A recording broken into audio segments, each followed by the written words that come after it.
And boom, according to that, I am live. Welcome to Tokyo tonight. It's 10:32 p.m. Japan Standard Time. My name is Hiko Simon. It's great to see. We've already got tons of people rocking out in the chat. Yeah, I've got a bit of a new setup at the moment. I've got a new sort of desk which I can elevate here. It turns it into a standing desk, which I can use when I'm working here sometimes during the week. But I'm also thinking for the after party. It also, you know, I've always got like a suitcase on top of my desk, which I use to elevate, so you can sort of, so my overhead camera can shoot the iPhone better.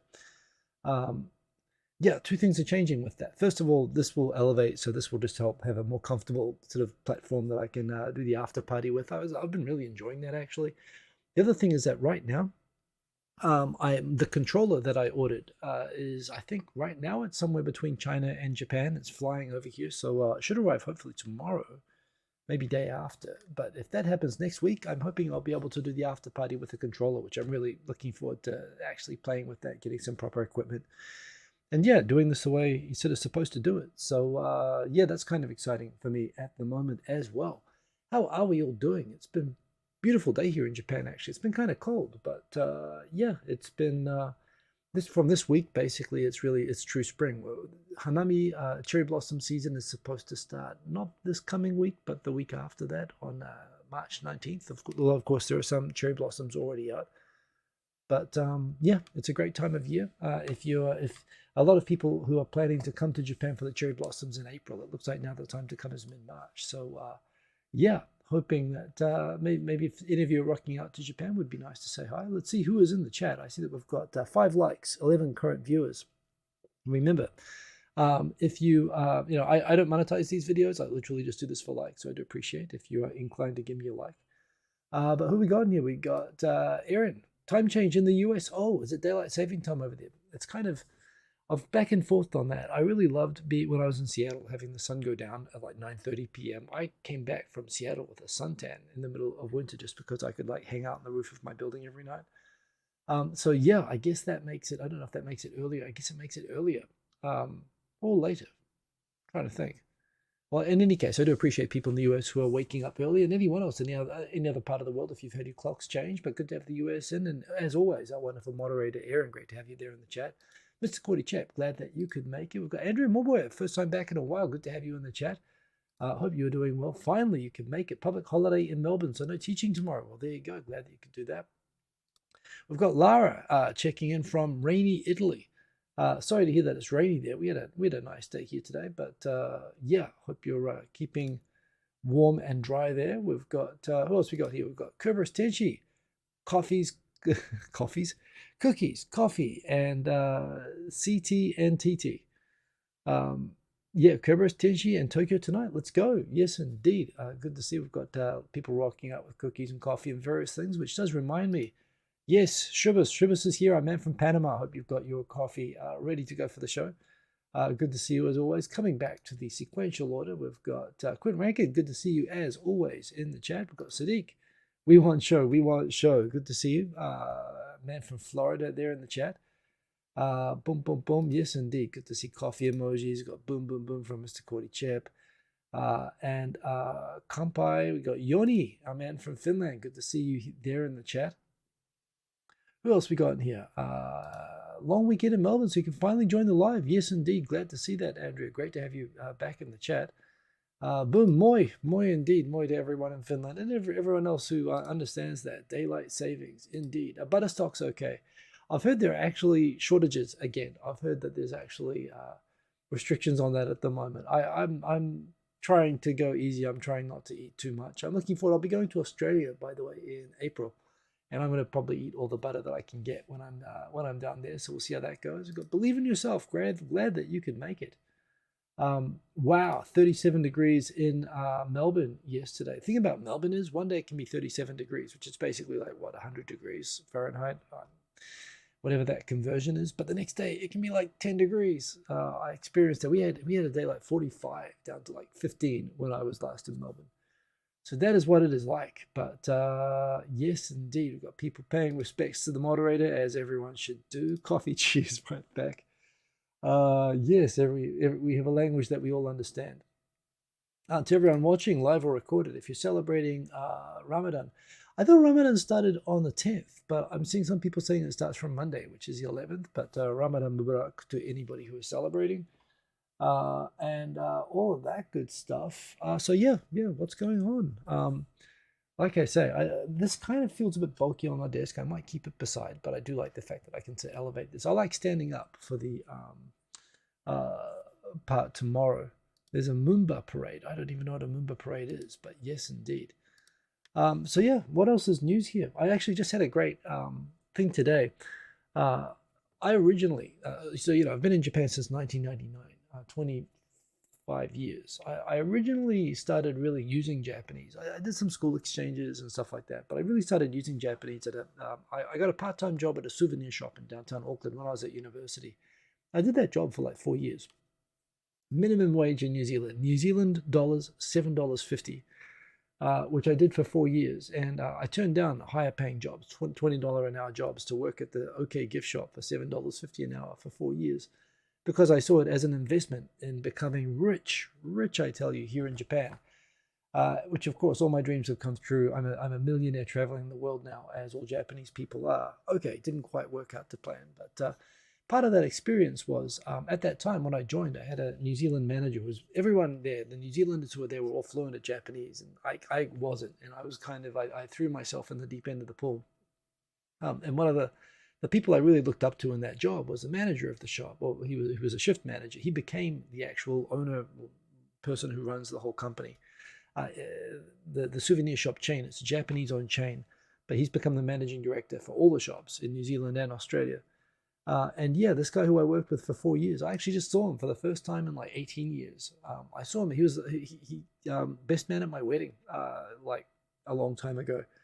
And yeah, he was visiting Japan. It was great to catch up with him. And both of us, we're talking about sort of old times of learning Japanese and hanging out with all these Japanese working holiday visa people in New Zealand and so on.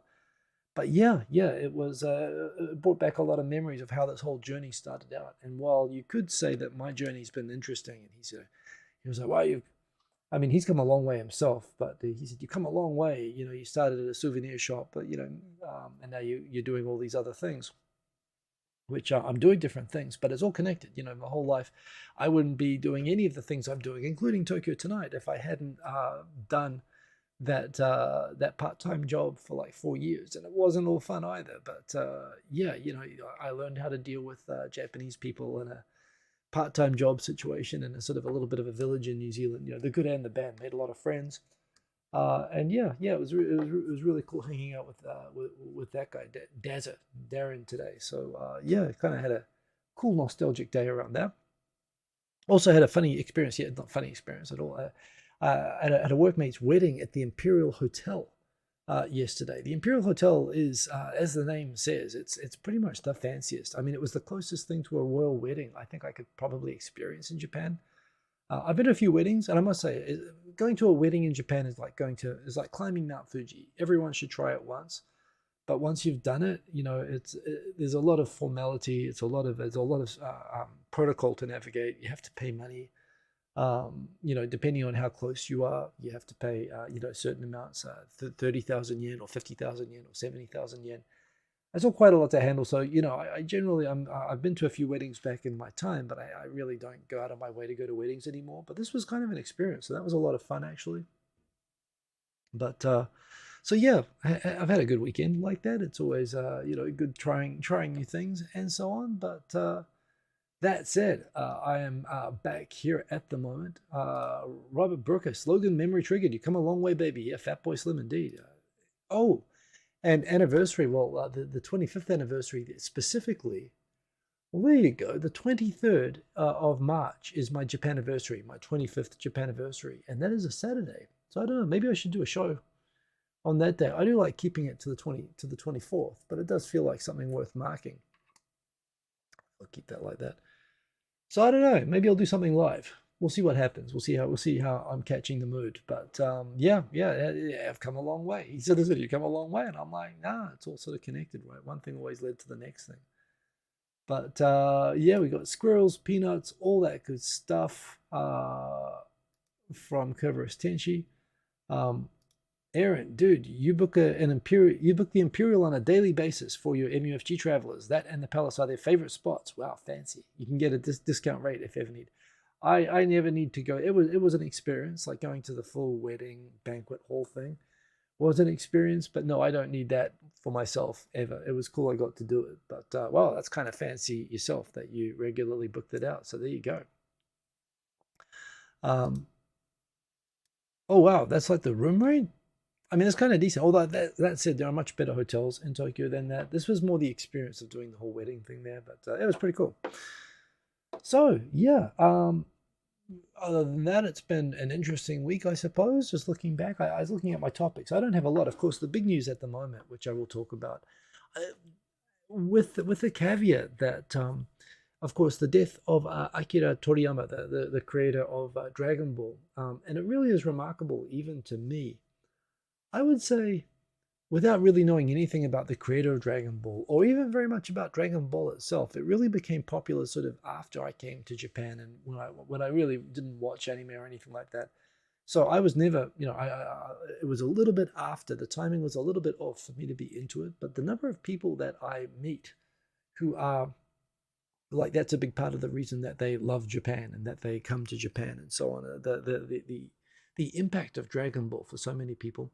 And what stands out to me is, maybe I've been here too long. I have the perception of a Japanese person who perhaps, if you're a Japanese person in Japan, and this was like a popular, anime that, I guess all the kids watched, and, kids going to school or whatever all sort of recognize, things about it or whatever if you come from that generation. But if you're not from that generation, it's just another kids show in the morning. And people really don't recognize the soft power that it has. The fact that the death was marked, European countries, South American, Mexico, El Salvador, had official days of mourning for it. And I don't think anyone in Japanese government or even wider society understands, appreciates the extent. When Japan tries to do the cool Japan thing, and they start, promoting, the government decides to start promoting things, and they never have really much of a clue as to what to promote. And they don't realize all the good stuff there. In a way, also, of course, the government declaring something cool immediately makes it not cool, which is maybe why it's good that they don't even realize the impact of that show. But so many people, I've heard so many people through the years tell me that, that was what got them into Japan. And now these people are, and they're approaching it from a perspective of not wanting to come here and chase women and get rich, like I planned to when I first came here. They came here for a genuine love of the culture reason, and they stayed here. And I admire people who come for a love of Dragon Ball, and it's amazing, particularly when you see the life. There's been a lot of coverage of the life of the artist here, and how he was sort of directionless. It sounds like he was kind of a NEET. He wasn't an artist or a manga from childhood. He was sort of deciding as an adult, living with his parents as an adult, what to do with his life, and he stumbled into it. But Kerberos Tenchi saying that the BBC report on Toriyama's death was a shit show. It doesn't surprise me. BBC is really below average. I mean, it's kind of funny. I grew up thinking BBC was like the default, credible account that will explain to you news in anywhere in the world. And I appreciate that they have broad coverage, but seeing the coverage of Japan makes me wonder, is all the coverage of the rest of the world as shitty as the coverage that it gives of Japan? I mean, if so, they still win a little bit by default. But so anyway, that and other topics. So let's dive in. I am looking forward to, one thing I've done with the after party tonight is, since I don't have 4 decks or anything that I can control, I've actually made a whole bunch of mashup tracks. I make them for fun on my commute in the morning, and they're really kind of fun. So I'm going to focus on playing some mashup tracks and taking your requests with that. So hang around for that. That'll happen at 11:30 Japan Standard Time, 45 minutes from now. We got an Ohio from Ian McCauley. Good to see you, Ian McCauley. Thank you for the Ohio. And Ohio, konnichiwa and konbanwa, right back at you wherever you are. Good to see you. BBC lost a lot of coverage. I mean, yeah, BBC lost a lot of credibility just due to their reporting in general. I don't know. They've been on a, like all news, honestly, has been on a bit of a downward spiral. But don't ruin the dream for the rest of us. So let's dive in. We got topics here on the left-hand side of the screen. So what have we got? We've got the government's just fallen below 20% support, which is crisis. Yeah, I mean, in any country, it's actually amazing that they're basically on life support right now. There's no opposition. In spite of this, the opposition still remains like less than 5% support. So even at 20% support, they're still 4 times more popular than the next most popular party, even though that looks like a disaster. But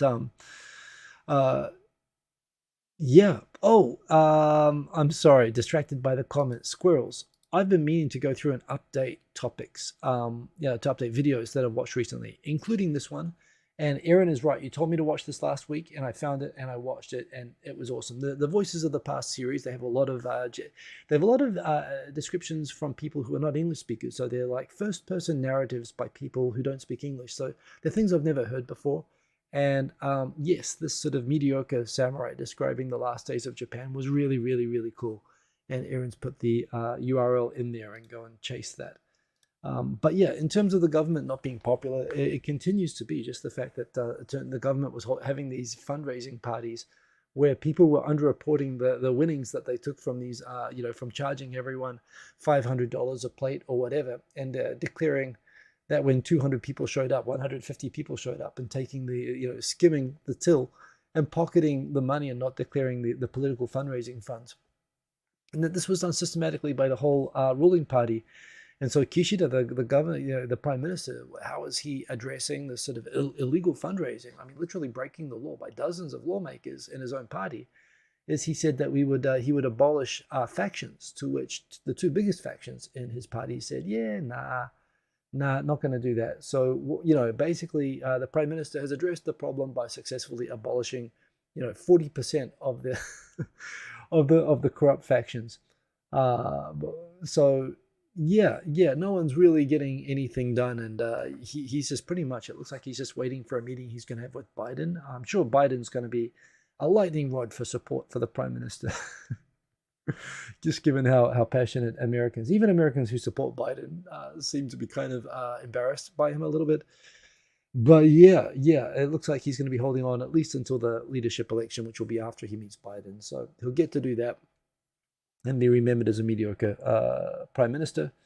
But that's that. I'm not going to get into the American election other than, I mean, traditionally Republicans are seen in Japan as being more Japan friendly, but obviously Trump is just, I think the first thing he said to Abe was that he hadn't forgotten Pearl Harbor. And given that he's going for the worker union votes, I don't know. I don't think anyone's really good for Japan in America. No one really cares. They're just pretty much all gone internal. So I am not taking any sides at any of that stuff. We've got Sainted Sir checking in from New York City. It's 9:50 a.m. Tomorrow you'll be leaving for Japan for your 50th. Oh, you'll be leaving for Japanese, for Japan for your 50th. Wow, is that your 50th birthday that you're coming to Japan? If you're coming to Japan, by the way, you can message me. Best way to reach out is really Twitter. It's anonymous and whatever. You can DM me if you ever want to have a coffee or whatever, and if I can do it, during the week, during the day is the best. But congrats on the 50th. Congrats on coming to Japan. You picked a perfect time to come. The cherry blossoms are starting to come out, and yeah. Shubha's mentioning, by the way, that indeed FX has a new miniseries of Shogun coming out, which I've heard, and I've heard that the ratings are good. Although obviously I haven't seen it, but I do like the story and the historic sort of context that it's based on. The sort of shipwrecked British sailor who convinced Japan to go basically slaughter all the Christians and kick out all the Portuguese. But Anji Miura. But yeah, so I'm curious how they do the new miniseries. But yeah, thanks for joining. What else have we got in here? We've got, of course, I think I said Ramadan Mubarak to everybody. I do respect. I mean, I guess I could congratulate all the Catholics on Lent every week, but I don't know. It'd just be every show. And most I know don't observe it. But yeah, Ramadan's a serious deal, especially like if you're in a country which has like really long days. Like I wonder, it seems kind of discriminatory to people at latitudes, where the day is like 18 hours long. That would be kind of a lot harsher than people who are like near the equator. But yeah, some footage of Japan in the 1940s. Japan's first private space rocket. There's a commentary of the commentators counting down 5, 4, 3, 2, 1. Why? No, it won't launch in Japanese. It's really, really good. Yeah, apparently they forgot to turn it on or light the fuse, or maybe if it was voice activated, it would have flown. But still kind of cool to see that Japan. I mean, it's still insane to me that New Zealand has a private rocket company, Rocket Lab, that launches satellites and has been doing so before so many, much more important countries, before much more significant countries have done it. It's just crazy to me that New Zealand does that. But yeah, Japan looking to get its first private rocket launch. I'm looking forward to that. And of course, I think next week, in fact, White Day coming up this week. So White Day is when men, if you got chocolates from a girl, you got to give her back cookies. I think that's the deal on March 14th. It is a good system in the sense that it's generally considered reciprocating. So all the pressure on men to sort of put the first foot forward, it's actually women are supposed to,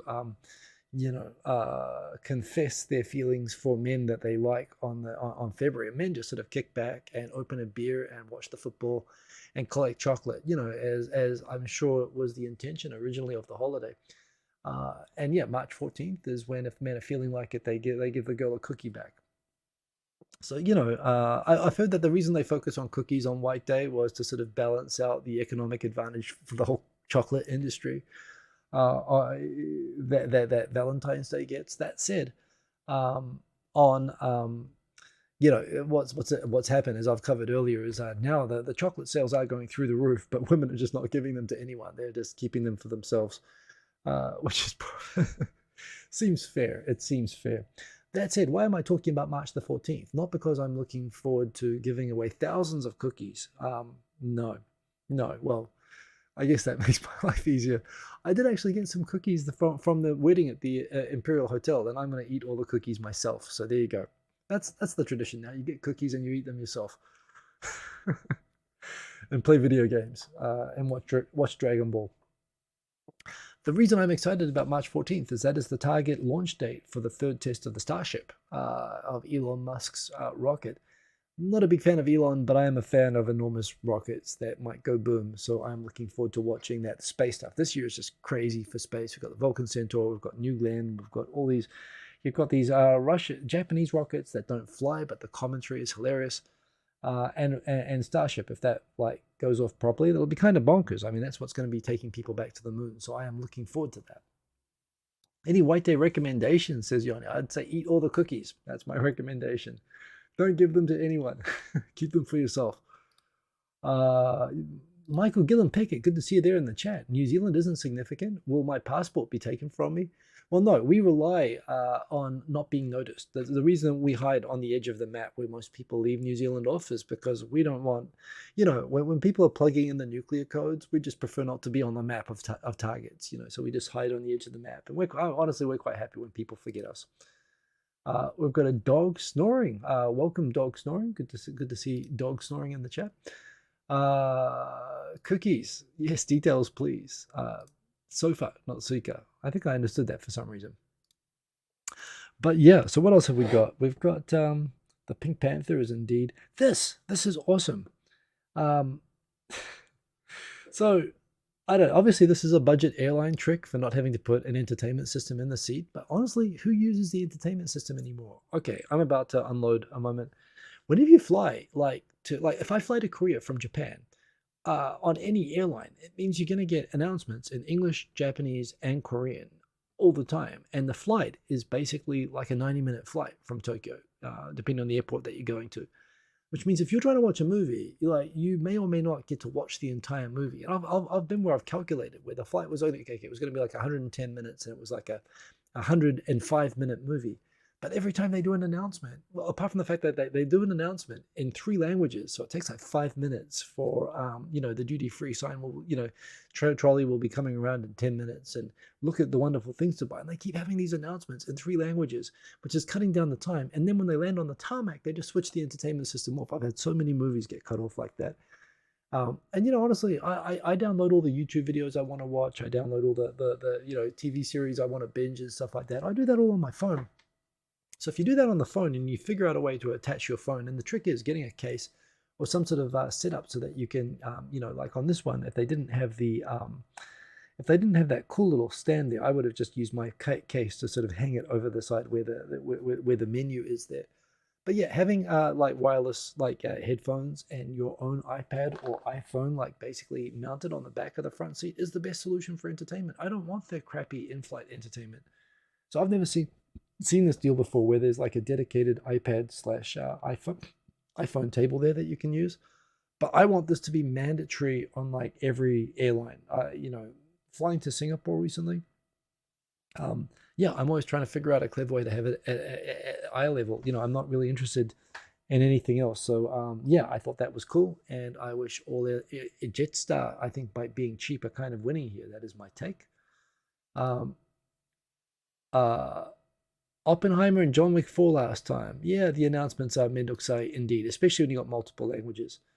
Uh, and Kerber's Tenshi, well, I do watch movies on flights shorter than 3 hours, but I load them onto my iPad first. That's what I do.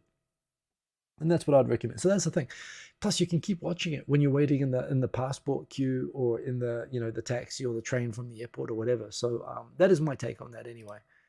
Yeah, I don't want you stinking, and I don't want to listen to all your announcements and so on. So I think I said that. Who wants to listen to a multilingual announcement and that shuts down while taxiing? And someone pinged back to me. Although you're not allowed to you aren't allowed to use devices during taxiing. I think if it's an airplane mode, you can. And anyway, I don't want to listen. I realize I remember that air staff, flight staff were upset that people weren't paying attention to their demonstrations anymore. But I want to watch YouTube. So, yes, that is a thing. I was mentioning earlier just the amount of soft power which the death of Akira Toriyama has shown about the influence of Dragon Ball. The number of days of mourning being declared in different countries, El Salvador, Mexico, Europe, different European countries. Yeah, the French coverage and so on. It actually, even to me, I didn't realize it had that much, although I've met so many people who come to Japan and they talk about how much of an influence it had. So yeah, really a big deal there. We've got DJay Sunny Side Up. Great to see you once again from Kochi. Hope you're doing well, sir. And thank you for joining. We've got The Economist has put out its city of the most its ranking of the most livable cities in the world, and on this list, will this load? Let's see.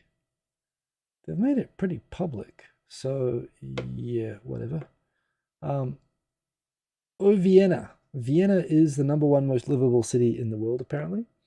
But what have we got here? Tokyo is the 7th most livable, according to this Melbourne. So Andrea Moboy apparently has it right. Day off tomorrow. They've got the Birdman contest in the harbour for the Moomba parade, and #2 most livable city in the world. I think Auckland was top on this years ago, which I didn't really understand. Sydney #3, so Australia knocking it out of the park. 4 is Osaka, ahead of Tokyo at 7. I don't know. I don't really feel compelled to go to Osaka. I guess maybe it's affordable living there. I don't really understand the exact deal with how Osaka is more livable. Let me see if I can zoom this in a little bit. But lots of Australian cities there. We've got Calgary, more livable than Vancouver. I went to Vancouver, which was one place ahead of Tokyo on the rankings, and I thought, wow, this is a really great place to live. Super expensive, but I was very, very impressed by Vancouver. But Calgary, which I think of as like sort of Canadian Mountie cowboys and rednecks, apparently is even better to live in than Vancouver. So there you go. And Toronto, which I've heard great things about, ranked equally to Tokyo. And right below Tokyo next is Copenhagen. So I don't know if Ida is here in the chat, but congratulations. I don't know. I imagine that they have good pastries. That is my uninformed image. And 10th place is Adelaide. So wow, Australia all over the rankings. My mum's hometown of Brisbane is not in there. But yeah, going down the list there, Los Angeles ahead of New York, Shanghai, Beijing down the list, Moscow still doing surprisingly well on the list, Budapest apparently quite nice. For the Americas, Buenos Aires, I like Buenos Aires, although it's got good neighborhoods and bad neighborhoods, Mexico City down there. And Dubai, Tel Aviv, and Abu Dhabi, so there you go. In terms of places to fall, the capital of Syria not doing well, so yeah, interesting there. Japan, I mean, if they're factoring in cost of living, I don't see how anything can compete with Tokyo right now. I was talking with my old Kiwi boss, and he was like, yeah, the whole country here remains on sale. And he was asking me, do I think that the currency is going to come back? And I said it's a blip. I thought it was a blip because the Big Mac index, everything here that you can buy overseas is ridiculously cheapy here. I met someone yesterday who came to Tokyo to buy a Hasselblad camera, which was super cool. I've never met someone who's buying a Hasselblad before. But photographer, but they came here just because, you know, everything here is just so much cheaper than everywhere else right now. And my old boss is here buying up stuff and talking about how cheap the food is and stuff like that. But for me, it's always been the same. So I said, how do you think it feels when I leave? So I think for coming into Tokyo, yeah, Tokyo right now is pretty much unbeatable. You don't get to live in a place as big, but it's clean, it's convenient, it's safe, it's cheap. It's got the best food in the world. And I've been to Vienna. I'm not a fan of Vienna. I've been to Vienna just for a couple of days, but it's not really my vibe, honestly. And I say this with some Austrian ancestry. But I don't know. Not my vibe. Vienna. I never meet the dress code. I grew up half Australian, and I went there on the way back from Croatia. So I was walking around in flip flops and a t-shirt, and apparently that will not get you even into like a cafe in Vienna anywhere. So yeah, I don't know, but congratulations on getting first. So there you go. What else we got here? Oh yeah, so just in case the LDP wasn't damaging its image enough. I mean, I don't know. This could possibly be being leaked as a recruiting thing, but apparently the LDP Youth Bureau was having some kind of a meeting, and they decided to have dancers dressed in lingerie with body touching coming and entertaining. I mean, again, they're talking about trying to improve the representation. This isn't how you improve the representation of women in Japanese politics, by hiring naked dancers with body touch to the youth convention. And who even does that? So apparently, yes, people have resigned to take responsibility, but I don't know, between like embezzling fundraising money and basically hiring strippers for the youth conference, I don't really, there you go. Political party with a hostess club. Let's face it, it's always been understood that this is probably what goes on at the LDP, but the fact that no one even thought it would be a problem to do this for like a conference. Yeah, that's interesting to me. That is probably not how you're supposed to do it. It just occurred to me. You can see a bit of the screen there, so I want to pop this over there so you can see what I'm scrolling. So yeah, the LDP, all of this, and they're still 4 times more popular than the closest opposition party. I mean, it's like they're literally trying to lose on purpose. So there you go. Some big news. I've been talking about this for a while, and I think I mentioned that this bill came in, so it's slow progress, but Japan is going to introduce a bill to allow a concept of joint custody. Like I also mentioned, opponents are saying, well, that's just going to, enable access by domestic abusers. Who doesn't say single custody doesn't allow access to abusers? It's an emotive line that was used to oppose Japan joining the convention against abduction of children, thinking that, well, maybe you have to abduct your children to protect them from domestic abuse. The fact is, Japan doesn't have a functioning family court system that can adjudicate, that can actually determine if there's a risk to children or not. And so the presumed thing is to just roll the dice by giving all the custody and risk to the parent who abducts the child first, and presume that a parent who would abduct their own child isn't likely to be an abuser. It doesn't make any sense, but that's how the Japanese legal system is built. Given that the government is putting in a bill, and this is being submitted by the LDP, it's a formality, so this is going to be approved. It's probably going to take some time. But it's like when Japan signed up to the Hague Convention on Parental Aspects of Child Abduction, which I think I saw actually, I retweeted a video about earlier. It's actually quite a good summary. That even when Japan signed up for that, and a lot of people said, oh, this is going to solve the problem, and it did not. And it did not, because even if you have Japan agreeing that it'll uphold overseas custody orders, they don't have a family court mechanism for enforcement in Japan. And of course, divorces that happen in Japan are still going to follow the Japanese legal system, which is sole custody still.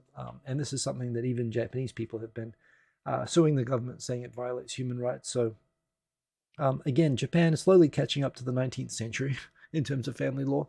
But it is a positive thing when you consider, particularly for international marriages. I believe the divorce rate for international marriages in Japan is still 60%.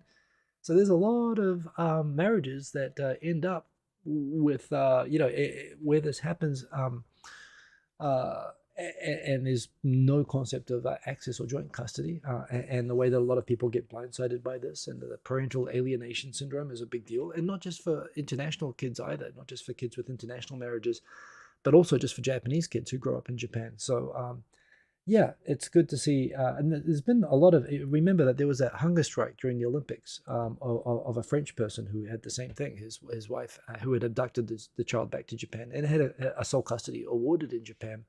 So he did a hunger strike, and President Macron of France, drew attention to it. Japan's been under diplomatic pressure to address this. So it's good that they're doing it. It's crazy how long this took. And it's also crazy that the arguments against it, saying, I mean, the fundamental principle of family law anywhere in the world is just do whatever's in the best interest of the child, and alienating them from one of the parents, unless there's a good reason to, is not considered to be good for children. But in Japan, it's the traditional thing. Question from Quentin Rankin: what is the divorce rate for Japanese-only couples? I'm tempted to Google that. Maybe someone else can Google that. Japan divorce rate. Let's have a look. I must admit, 35.5% of marriages in Japan end in divorce. And since I just threw out a 60% statistic, let's see if I can do international. Oh, let me go back onto this. Let me see if I can get the rate for international. It's 50.5% for international marriages and 35.5% for Japanese marriages. So high divorce rates either way. The other thing, by the way, that's also getting a lot of attention this week is that, once again, there's being attention on International Women's Day this week.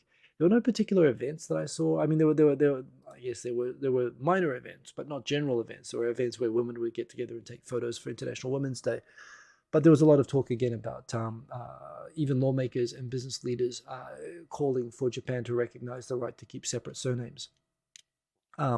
Even after marriage, which in Japan you typically have to pick one side or the other. And while it does happen that sometimes I know people who have taken the wife's name, usually it's one or the other, and that's where your family line gets erased and you get absorbed by the line of the family register that you're joining in Japan. And this is most often the male side. So yeah, there's been progress, small progress on these things, at least in terms of discussion. But there you go. Dan H, yeah, great seeing you when you were in Japan. Hope you had a safe trip. I guess you're out of Japan now, but thank you for joining as always. Good to see you there in the comments as always. And yeah, good to have you. So yeah, anyway, Japan stumbling along, joint custody after divorce. It looks like it is going to happen. There's no clear wording on the timing. I would guess that if the bill's passed, it's probably going to come into effect. Well, probably not next year. It's probably going to be like later this year, but they'll do it generally on like October or that sort of a timing. But of course, it's not going to be retroactive necessarily. I don't know how it's going to work, actually. We'll have to see what the details of it are. But good to see this progress there anyway. So yeah, the big news, of course, about Dragon Ball, and of course the traditional, just like most things coming out of Japan, the sort of fear and suspicion. I remember in my day it was Power Rangers. When Power Rangers became big, when people came out of when it came out of Japan and they started adapting it, and there was all this sort of karate fighting and stuff like that. Same thing, parents and teachers fearful of this new Japanese sort of import that seems violent. Softy Papa, good to see you there in the chat. I know that you're not in America for much longer, so I am enjoying keeping track of your adventures there. And thank you as always for joining the chat, especially early in the morning there.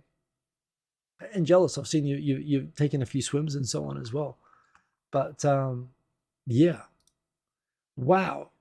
Spent a small fortune in Japan, 340 million yen, or yeah, 100 so 100 man yen is a million. So that's, wait, so yes, 340 man yen. That's like $34,000 if the yen was 100,000. Still, that is crazy and not worth it. Well, okay, I'm sorry to hear it wasn't worth it either.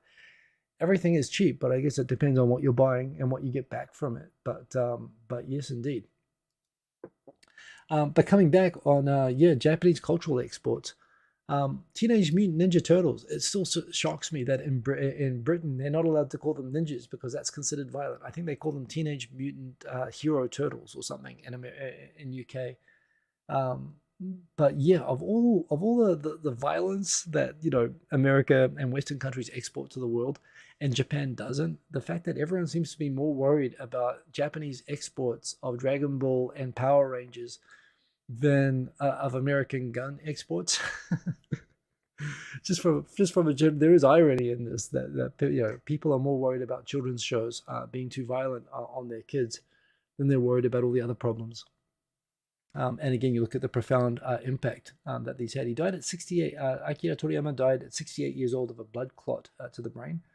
It's at that age where I suppose people start to die of age-related sort of diseases, although still really young. And in this day and age, I mean, I think people generally, if they look after their health, you expect people to make it into their 80s. But a blood clot on the brain, of course, can happen sort of any time. Even young people can get them, and it's not clear anything other than that. But and I didn't know anything about the man, by the way, behind this until I've seen all of the obituaries and so on. But yeah, just a profoundly influential drama, anime. And so many people that I've met have been influenced by it. So many countries have been influenced by it. So, really, really a big deal. And really nice in a way to see the outpouring from overseas, which I think has probably surprised people in Japan. Aaron talking about how the family register system in Japan doesn't sound like a good system trying to do their family genealogy. Well, that's an interesting thing as well. So when you've got a family register system where you've got one family register absorbing the other family registers, you can do it. In fact, Japan has one of the, they've been keeping the family register system in Japan. It's one of the ways that when Japan became a closed country, when they decided to lock down society, everyone was put into a class and told that you cannot change your class. So the samurai had to stay the samurai forever, the merchants had to stay the merchants, and the underclasses, the criminals and so on, and the etahinin had to be the etahinin forever. And when they locked everyone in as a way to control society, just to basically end the warring states period in Japan, so this is hundreds of years ago, they realized the same thing as pretty much when the French did the Doomsday Book in the UK, they did it as they wanted to tax everybody, but it was also a good way to sort of keep track of who's in the country and who has what and whatever, and where you can go steal stuff from people. With Japan, they created this detailed family register centuries ago as a form of social control, a bit like what China is doing at the moment with, restricting people being able to move. So the only way that you could change class was to basically marry up, and this is why people traditionally take the names of the higher families. But the family registers were all there in detail, documented for hundreds of years. So on the one hand, Japan is kind of a genealogist's dream that you can, if you want to. I've got Nikkei friends who have done this. You can pay professionals who can go. Apparently, they keep the registers. They don't keep them central. They're not centralized, but you have to go to the prefectural towns. And apparently, during World War II, a lot of these old registers did get burned up and lost. So that's the biggest problem. But where they weren't burned up during World War II, you can actually, in detail, it's basically it was a function of government to be genealogists for everybody, to keep a detailed sort of family register. Even when you merge with someone else's register, you can still see the register from when they're born and so on. The problem is that this was used for the explicit purpose of limiting social mobility and explicitly for discriminating against lower classes. And so the reverse would happen of this. This was a problem until the 1990s in Japan, that if you're from an upper class family, and the son's marrying, some girl that he met at a hostess bar club or whatever, or vice versa. The princess is marrying, somebody from a bit of a working class background. They would pay private investigators who will go and do the hundreds of years of research. And if they find one subclass, a dowa they call them, but the discriminatory label is under the old class system as eta or hinin, the people who worked in dirty industries or were criminals. If you find one of those people, they would prohibit the weddings. And the reason for that is people who are in the discriminated classes, they were forced to be gangsters. They weren't allowed to do jobs that were not dirty or illegal. And it became a self-perpetuating sort of a prophecy that by, banks, it used to be banks would check the genealogical backgrounds of people that they were hiring. And this is in the 80s, that banks would check this, so that they'd make sure that nobody has a Eta Hinin background, because if they do, it's presumed even if they're not gangsters themselves, they've probably got gangsters in the family who will try to blackmail the bank employees, which was a big problem that also happened during the 80s. So it became a self-perpetuating discrimination that even if you do all the right things and you try to break out, just the presumption that you have someone in your family is going to be resort to doing something illegal, and that presumption gets attached to you, and so you're denied job and marriage opportunities. This is a big part of what perpetuated the Yakuza. And I would say that the laws that were passed in the 1990s prohibiting the research into family information to find out if someone is from a lower class is probably one of the factors that's led to the Yakuza disintegrating, because now lower class people have mobility. The best example is Masayoshi Son, one of the richest people in the world and richest person in Japan. He came from a Korean immigrant family that lived beside the train lines in Kyushu. I mean, within Kyushu society, which is already pretty discriminatory, he came from the absolute bottom of the heap, literally as poor and as discriminated as you could be. And, he's a classic example of somebody who sort of saved up and, was very savvy and went to America and studied and turned out to be quite smart and, did very well. But when people talk about the aggressive sales tactics that SoftBank, that his entities use and that he uses himself, it's a fact that he's not a prince. He's a guy who's hungry and sort of came up that way. But it's actually the whole family register system is, in some ways, it's a genealogist's dream, but it's so powerful that it's been used for centuries for discrimination, which is why it's actually kind of sensitive. And it's, I think, why if you ever look up 23andMe or whatever, Japan, you're not allowed to use 23. You can't use DNA test kits in Japan for genealogical purposes, because I suspect the privacy aspects being linked to the family register information being used for discrimination is why all the stuff is so locked down in Japan. So yeah, I don't know, super interesting. In the 60s to 80s, that's why so many Korean men were low-level Yakuza. I mean, there were Korean Yakuza gangs and whatever. And again, it was the same deal. If they were known to be Korean, they wouldn't get jobs any other way. And they ran the pachinko places, and the government let them run pachinko places because they figured it was less harmful than other things they could be doing. And they made a lot of money off it. But all the way through, even until today, people from those sort of backgrounds, that is a significant thing. And to break that required breaking the discrimination that perpetuated it. Slight. 23andMe is now bankrupt, which is a shame because I paid for that. I'm on there. It's kind of fun to find out. I'm apparently mostly Scottish,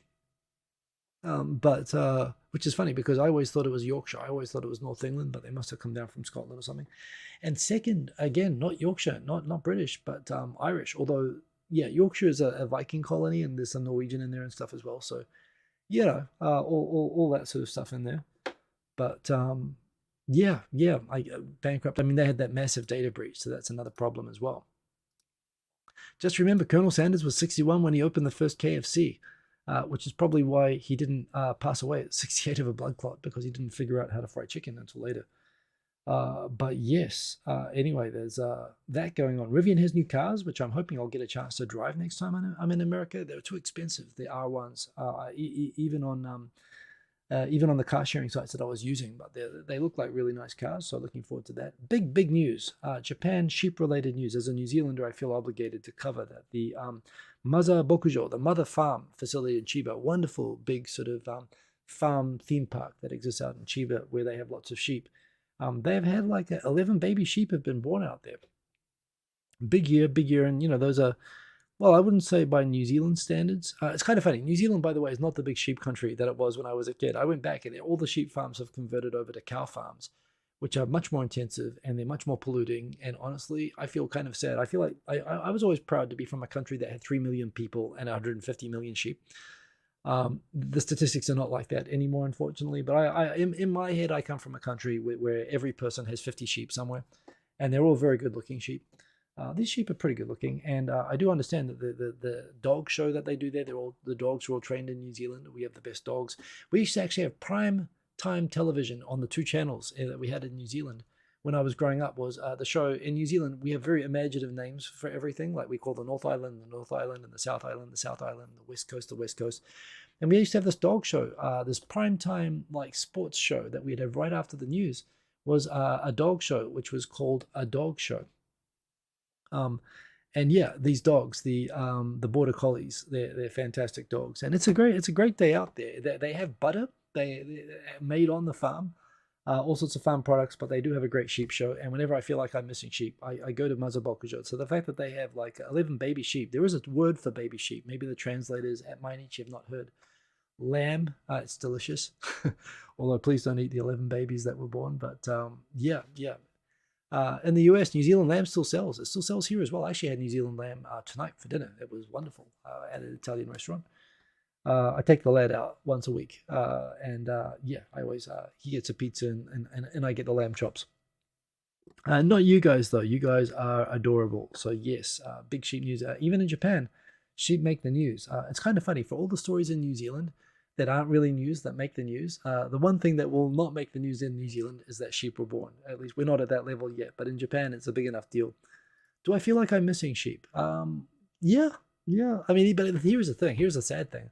Even when I went back to New Zealand to go see my dad, I was driving around looking forward to seeing sheep everywhere, and you don't see them anymore. It's like they're all switching to dairy, which made me a little bit sad. I missed the huge. Like, when I grew up, it used to be like, you'd have to stop the car for 10 minutes while thousands of sheep would cross the road or whatever. You don't really get that sort of, well, at least the places that I went to, you don't see anymore. So that makes me, I miss sheep even in New Zealand. But yeah, sheep are good. Border Collies are a British breed. Well, indeed, there are no mammals from New Zealand, but we brought them over to New Zealand, and they are excellent, smart, wonderful, wonderful dogs. Anyway, but Australian sheepdogs are a Californian breed. Well, very knowledgeable about the dog breeds there, Kubristenshu. I'm impressed. I did not know any of that. Will there be an after show? Yes, there will be an after show, Sadiq. We've got 8 minutes left. Am I missing communism? Well, no, I've never really. Well, I mean, New Zealand kind of used to be a bit communist, and there are radical factions in my family that are associated with that history.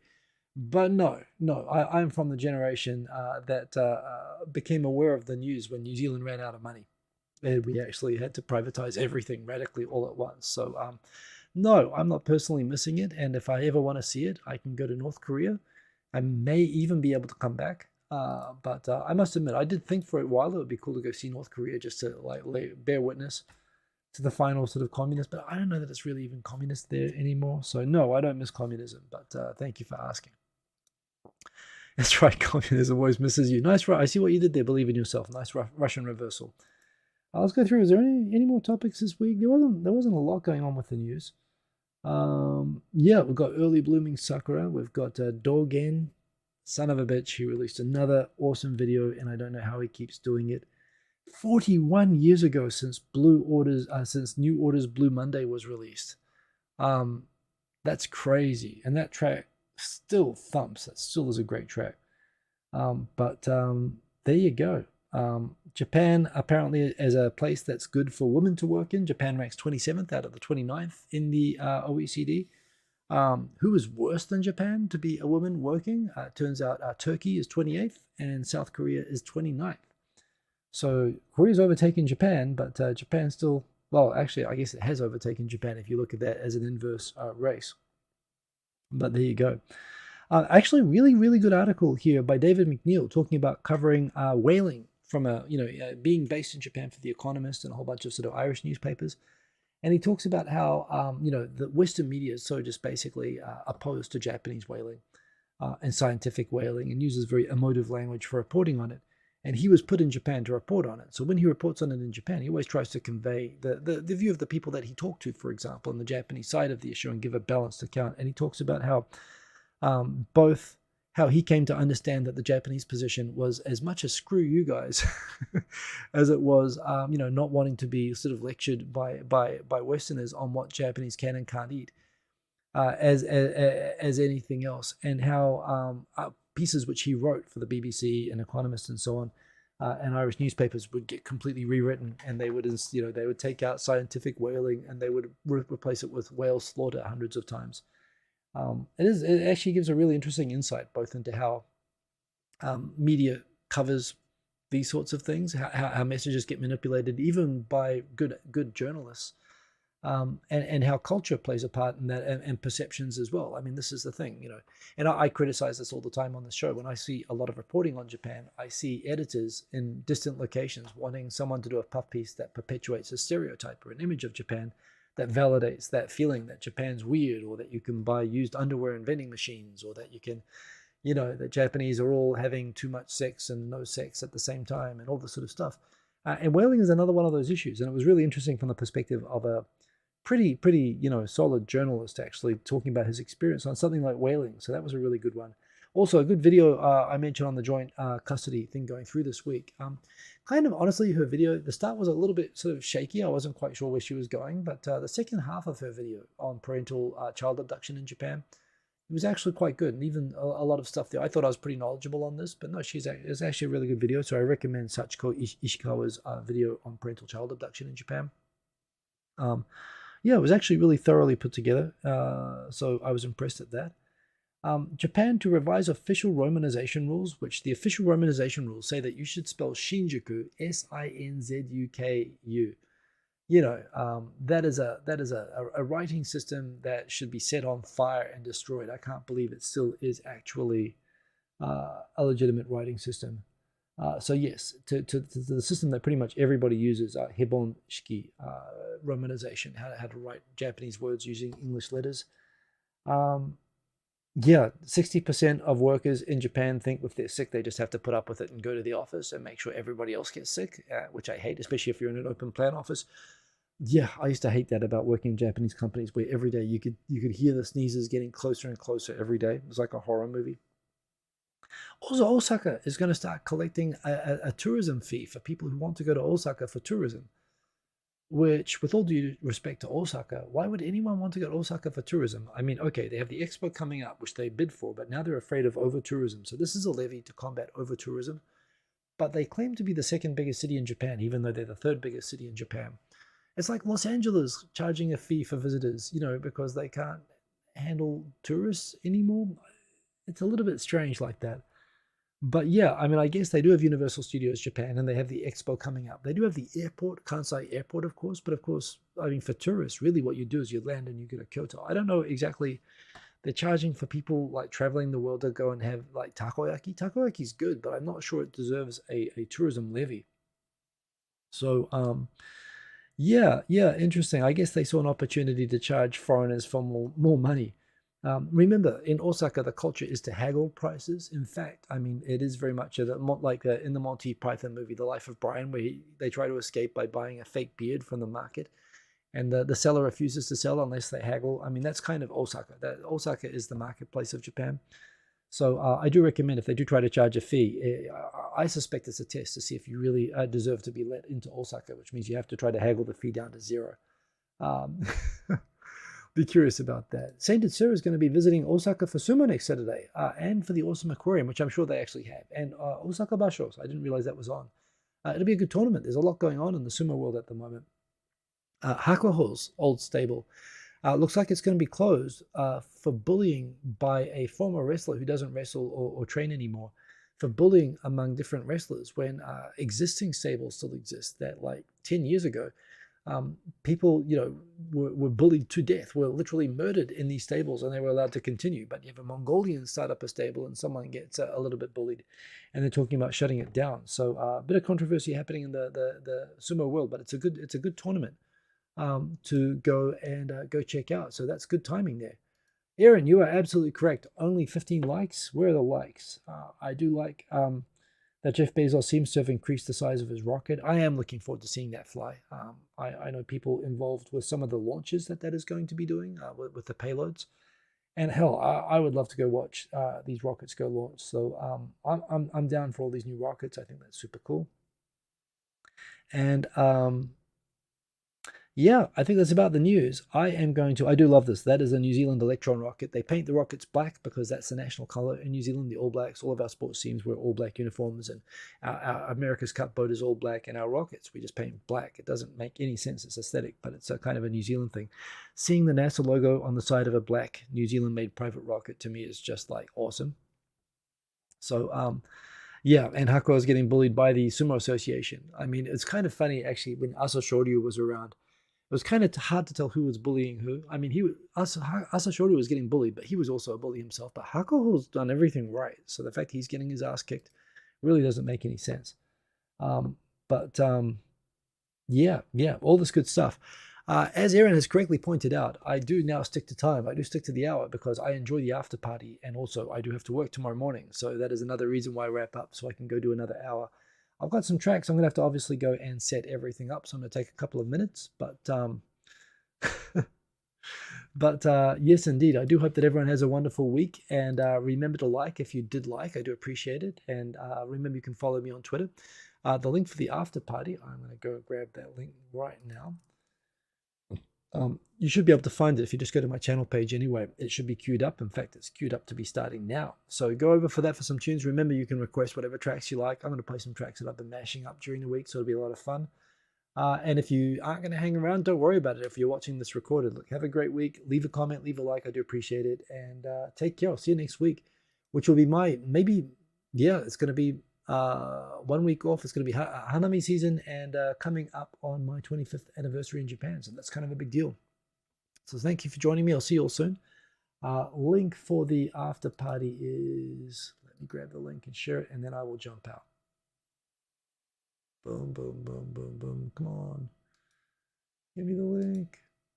Channel content. Okay. Create. Go live. Where is the link? It's here. Boom. And link. Copy.